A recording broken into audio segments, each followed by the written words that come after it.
everybody. Welcome to the Panto Archive. It is time for another episode of Cuppa Chat with me, Gary. And I've got a very special guest with us today. Special guest, introduce yourself. Hi, everyone. My name's Damian Patton. I'm ready for the chat. I've got my cuppa. Let's give this a go. Oh, wonderful. Now, you know what? You must have read my mind. It's not a hard thing to ask first because the first question we ask everyone who's on the Cuppa Chat is, what's in your cuppa today? If I was making a drink right now, what am I making for you to start with? I've got a Yorkshire tea. Very Oh, nice. One sugar, bit of milk. It's my, I don't know, fourth of the day. I like a cup of tea. you're a tea fan then? I'm a tea fan. I don't mind a latte, but anything stronger than that, like a black coffee, no. I'm already quite a, what do you say, like a excitable person without it. So a cup of tea does me nicely. Yeah, that's all you need. Just a nice, simple cup of tea. I have to admit, I've gone for the colder drink option today, and I've gone for blackcurrant. Bit boring, bit Nice. predictable, but because you were coming on today, and I'm sure you're going to tell us more about it, about your connections to Panto as we go along. I've got a very special cup that I brought out today. It's my old CBBC cup. Sorry, you Nice. probably get this a lot. I like look, it's got even the proper logo as well is good. I like it. Old None of this. school logo back in the day. That's what we want. We don't want this graffiti thing or whatever they have Oh, now. remember, that's what it is. No one watches the one at the moment. No, they do. But yeah, you know what I mean. Yeah, proper old school. That's what we like. Yeah, yeah. So the reason I'm bringing up CBBC and your connection to Panto is because actually, if anyone doesn't know who you are, you have a very famous family, don't you? Yeah, well, I've got so I mean, there's a list, but my uncles were the Chuckle brothers. Well, Mhm. still are because Yeah. Paul's still with us. And then my dad and his brother, so they're all brothers, but my dad and his brother were the Patton brothers. Um, so I grew up with them all on Chuckle Vision, recording together. They did summer tours for about 23 years while I was growing up. They did Panto together.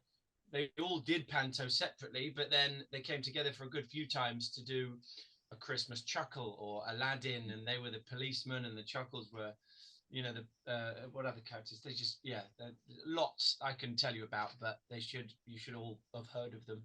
Although I Yeah. spoke to a woman the other day, around she was about 45, maybe, great, and she was a receptionist of a holiday park I was doing, and someone said, "Oh, his uncles are the Chuckle brothers," and she said, "Oh, really? Oh, what do they do then?" And I said, "What?" And I mean, I wasn't trying to boast or anything, but what do they do? She'd never heard of them. Wow. She didn't know To Me To You. She didn't know who the Chocolate Brothers were. She had kids. I was like, oh my goodness. And Yeah. everyone was ripping it out of her that they were like, even though you might not have watched them, I think everyone without knowing says To Me, To You when they pick something up. So Yeah. Yeah. Yeah. that Definitely. was an Where experience. where have they been? Is the question. Where I have they don't know been? what. I mean, they had older kids as well, so maybe they didn't have a TV in their Well, house.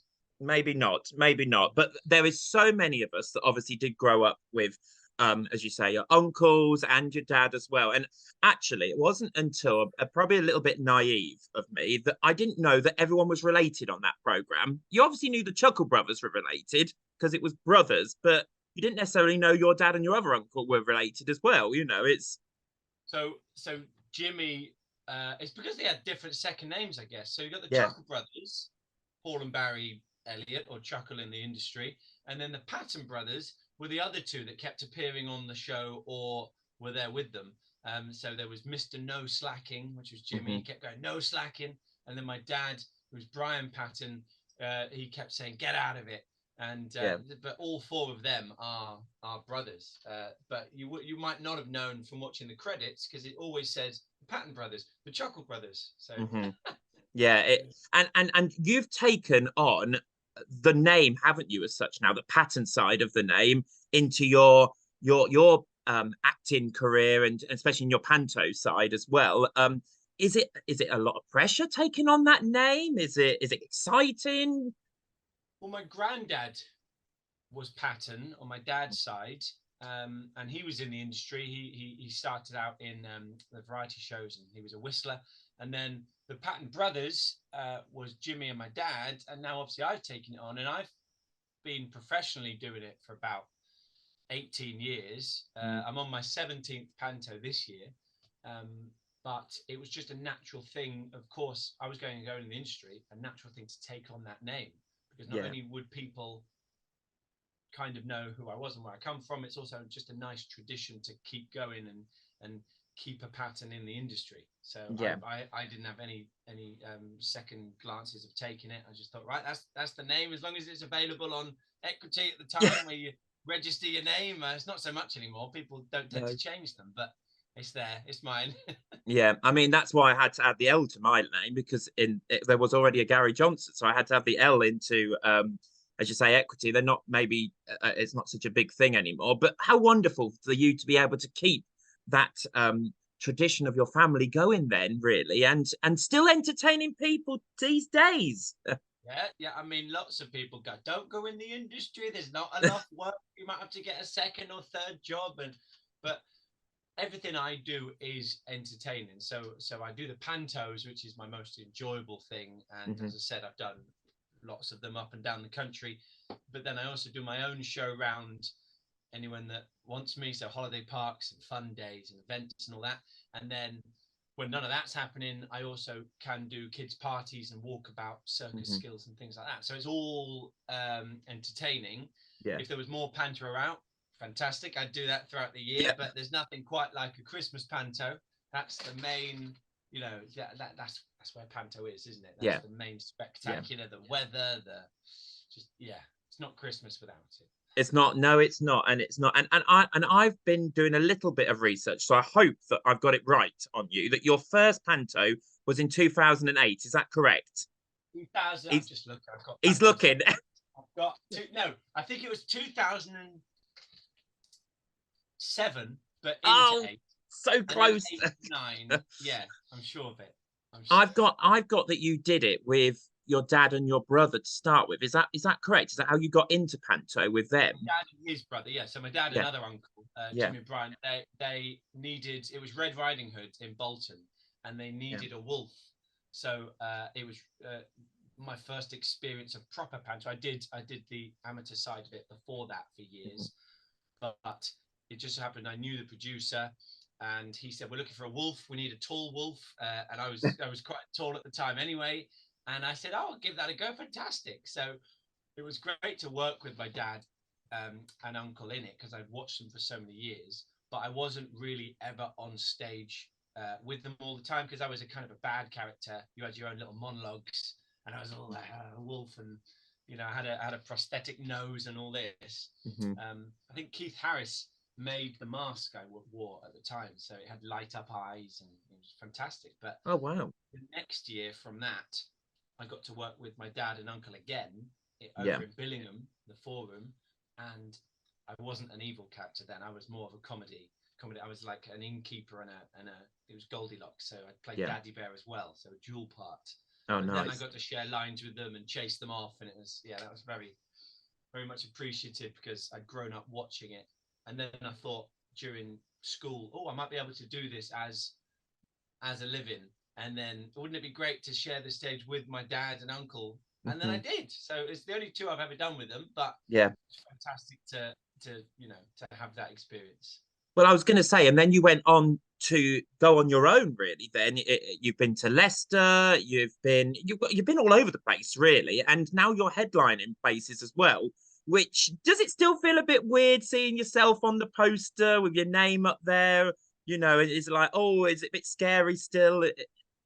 So it's I love all the time. You don't get to be on the poster the whole time. You might have your name on the poster, or sometimes it's just the star attraction, as it were, and then you're in the program. But when you do manage to get your face on the poster, I always find that exciting, fun to watch or fun to see, because me looking back on my dad's bills from years ago, like the 50s and 40s and all this, seeing my granddad's name and my dad's name and all this, it's like history.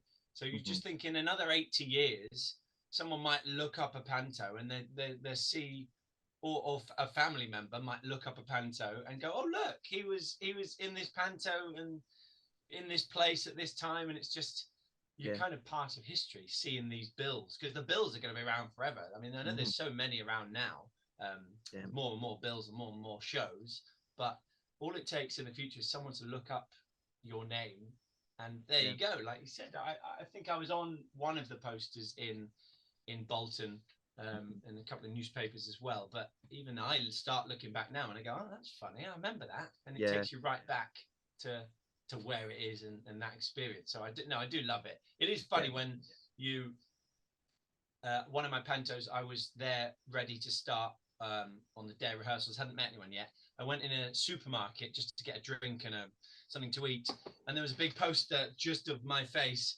saying Damian Patton wishy-washy or something like this. I thought, oh, didn't expect that, but no, it is good fun. I do like it. Like seeing it is, and it's also something that people keep for years and years, as you say. And we've really tried on the Panto archive to get all those posters, all those bills into an archive, obviously, so people can enjoy them, as you say. Speaking of which, nice little link that you entered our Hall of Fame last year, didn't you? Or this year, I should say. Oh, I've got the award. There it is. You've got it. It's there somewhere.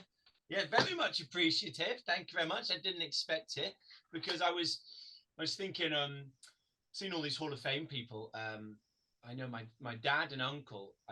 They hold it's the record, but it's not proven anyway. It's the longest serving double act in pantos to do it in a row. So they did something like 56 in a row together as the double act. So I thought, oh, that'd be great to see them in the Hall of Fame or recognized. And then someone else mentioned the Chuckle Brothers and all this, and then someone else mentioned me, and I was like, oh, I didn't expect anything. And suddenly to see it announced, I was like, oh, what? But no, it's fantastic. My dad was very humbled.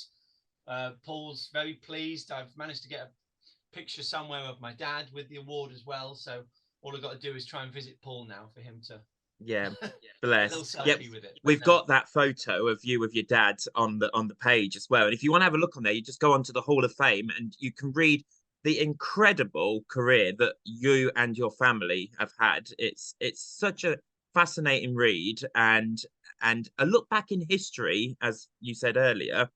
With that in mind, you've done lots of pantos, obviously. Now you've done lots of titles. Is there any one that you still haven't done? You're like, oh, I wish I could just do that one. I've never done or seen, as it were, Peter Pan as a panto. I've never been in it. I know it's a reasonably new one to do as a panto, but I've never been in a Peter Pan or seen a Peter Pan done as a panto, other than the Peter Pan Goes Wrong, which is the fabulous this show that's on. But someone like Smee, obviously great. I was nearly in it a couple of times and then moved venue at the last minute, ending up someone else. But that would be good to play. Yeah. I've done all the other pantos, other than the slightly obscure ones nowadays, which I'd like to. It doesn't matter to me what subject or what part, as long as I tend to go for the comedy character, and then I do a lot of slapstick passed down to me from my family, so custard pies and all this. So just any panto that I can be in is fantastic for me. But that would be a nice one to eventually get on the wall, as it were. Add it to your. It's a beautiful display behind you. It's brilliant. That is. I can't really see most of it, but there's no, we can see a bit. I put 17 years of my bills on the walls with a little thing underneath each one. So it's in my office, and I add to it, and it's nice to watch it grow, because my dad at his house has the 56. They're shrunk down a little bit, but on the wall, and you can see where and when. It's just, when people come and visit and they happen to go, oh, did you do this? You're like, well, come and have a look. Yeah. You mentioned about the custard pies and all that, and it's always people's probably most memorable bit of the show. Everyone goes, oh, I loved it when the comic had a pie in their face, or when Gunge was chucked over them. I'm from Northamptonshire, and we used to have pies chucked out into the audience and a big pie fight. Don't ask why, but that's what we used to do. Does it ever feel from the performer's side? Because again, a lot of people watching have maybe never been in a pantomime as such before. Does it ever get to a point where you're like, I just don't want the custard pie today, but you just have to go with it. And, you know, do you have a little chat with each other and go, not so much today? How does it work? Like when you're having a bit of a down day, maybe? Well, I tend to ask for it, as Oh, in okay. before the contract starts. I say to the producer, I said, I obviously I don't mind if I don't or do whatever, but I quite enjoy and I'm quite good, I would say, at taking custard pies or splosh routines. So if Yeah. you've got anything like that, you know, yes, please. And I was in a panto a couple of years ago in 2000 and it was 2019. I was over in Whitley Bay for Blue Genie, and I was talking to the producer beforehand, and he said, "Oh, I know what you do, and you're good at your falls and splosh routines." He said, "Let's do the biggest splosh routine we've done," and I said, "That's fantastic." And we actually made I had to get in a pool thing, and suddenly there was a tube and all this. I was covered head to toe in splosh. It was ridiculously fun, but a lot to clean up afterwards. Every performance, 3 shows a day sometimes, but Yeah. it's just liquid, just foam and soap everywhere, and it was really good fun. So I don't mind that. I don't shy away from that. I know a lot of people nowadays don't like the mess on their costume, or dames certainly tend to steer clear of it. I found, because you've got to reapply makeup and all this, but the more the merrier for me. If you want Yeah. to squirt water or custard pies or anything like that, Yeah. I'm your man. You're there. You're all for it. So if you see Damien in one of your shows, you know you're going to get a lot of mess if that's in the production, obviously. Exactly. You mentioned dames and obviously makeup and all that. Is that something in the future you'd like to go into? I know you're quite happy with the comic at the moment, but is that you always think that comics then maybe go into dames? Is that something that you want to do in the future, or not yet? Not even think about I've it. done a couple of I've done a couple of Okay, ugly yeah, sisters. yeah, So I've damed in that respect. I know it's very different because you're half evil, half comedy, all this. yeah, Um, Obviously I'd never say no to anything, but I would probably try and do comic for as long as possible, and then go into things like more broker's man or you know, robber or something like this, because I'm very physical. I can yeah, jerk my body and all this. Once you've got the dame and the wig, and as I only know from Ugly Sister experience, but you know, suddenly it's these big headdresses and you look funny. mhm, Whereas my thing is, I'm quite a physical performer, so I'm always falling and jumping and getting covered in yeah, my own show as well. I do throughout the year, so I think it'd be a lot harder doing that sort of things with your outrageous costumes. yeah, Again, I wouldn't. The makeup wouldn't bother me, anything like this, mhm, but I think I would always try and aim or ask, say, oh well, I think I would be better as yeah, this character. Um, Certainly, my dad and Jimmy, they worked in panto into their 80s. mm, So they never did dame. They did a lot of ugly sisters, but they mhm, found the same. There was always routines and splashes. It's harder work being a dame, yeah, and also sometimes you drive the story more. Whereas I'm mhm, more, as I said, physical, I guess. But never yeah. say never. I will No. take anything that's offered. But yes, as I said, I would always try and aim for more of a comedy part like that. Robber King, maybe when Mhm. I get older, I might sit more as a king for some producers. Who knows? Yeah, you've got loads of time yet still as the comic. I'm sure as you say, you don't want to stop. It is the best role. Everyone always, the kids love you, the mums love you, the dads get the little jokes and things from you. What is the best thing though about Panto in general? Because we all experience this wonderful thing every Christmas from an audience point of view, and some of us are lucky enough to do it on stage, and we have a very different experience. So what is, if you could sum up really, in a couple of sentences, what is the best feeling about doing panto at Christmas?